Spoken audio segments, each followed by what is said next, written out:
Oh, I mean, well, the size of it for sure. I mean, if you look at the number of, I don't have the data offhand, but this number of small business restaurants is huge. We also had a really strong partnerships team, and that partnerships team had a lot of opportunities to partner with point of sale and other, um, connections with the restaurant industry. So it felt very attractive initially. Got it. And what happened when you actually looked into it and you started digging in deeper? Um, what were the things that you uncovered as challenges and opportunities, I guess, in that sector? Yeah, yeah. I mean, there was a moment where we were like, okay, this is probably the thing we're gonna do, and we started digging in and talking to customers, users, going into restaurants locally around where we lived, but also just like calling them up and doing a lot of research. And what we learned was that there were a lot of challenges that were pretty far from where Gusto was strong.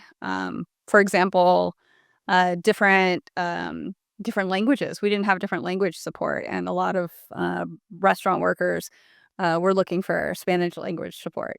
A lot of them didn't have desktop computers, and so a mobile first approach was really important. And our mobile app didn't cover what was needed for that. And then also payment methods. A lot of folks in the restaurant business don't have, checking accounts for direct deposit. And we weren't providing paper checks at that time. Everything we did was digital. So there was a huge delta between where we already had product market fit with our core customers, which were primarily desk based businesses, office workers, Monday through Friday, just kind of like a little bit more of a predictable schedule. Scheduling was another big piece that restaurants were looking for, the ability to do shifts and that sort of thing.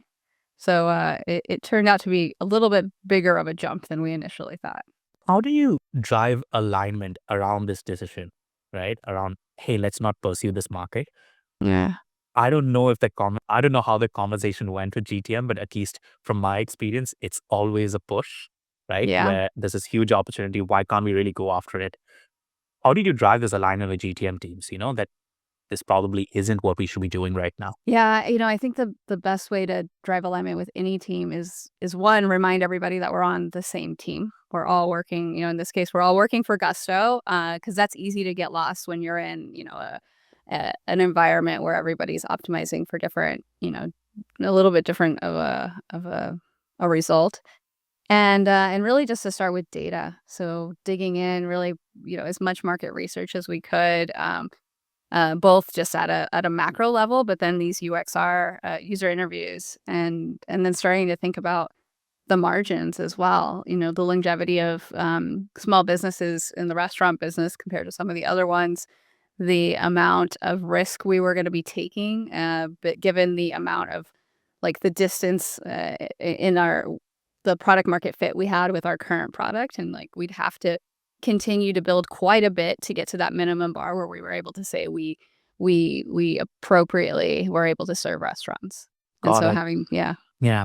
What was the company scale at that time in terms of revenue and stuff like that? Whatever you can share. Was it in tens of millions, hundreds of millions? I'm curious to know when you guys decided to expand into this new market.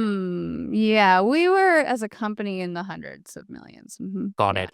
And what did you guys decide to go after since you weren't going to focus on restaurants? What was the alternate segment that you actually convinced everyone to rally behind and go after? Yeah. Well, we were thinking about what is closer to what we're actually doing. The Gusto is a very successful business. It's doing really well. Its growth trajectory is good, and we knew we wanted to take a little bit bigger bet than just like continuous incremental improvements. The way we looked at that was through what we call the Horizon framework. I think it's a McKinsey framework, but Yeah. the way we implemented it was Horizon 1 is like core product, and this is like a resourcing question. So how many, what percentage of our team is going to be spent on these things?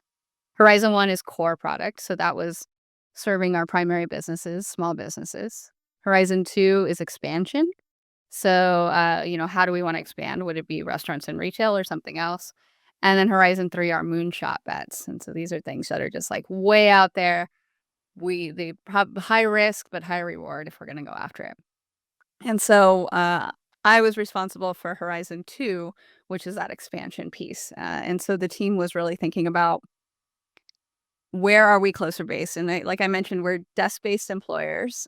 So these are, um, folks who are working in the office. And then we started looking into our data and slicing it up by cohorts of company sizes. So Gus is really good for net new employers, very, just a handful of employees. As they grew, we saw that churn really picked up. And so people were kind of finding that our product wasn't meeting the needs of what they needed and they would go to a competitor. So we looked at that market opportunity and then started diving in and saying, okay, well, why are these people leaving? Is that something we can help them with? Can we help them stay? Um, can we attract anybody who's already at a competitor product to come over to our product and start to get uh, those new customers as well? And so that's what we ended up doing. We called it mid market. We initially thought perhaps enterprise as well, but as we went on that journey, it was clear that enterprise was a different beast. Running, payroll for 5 employees is very, very different than running it for 100 and very different than 1,000.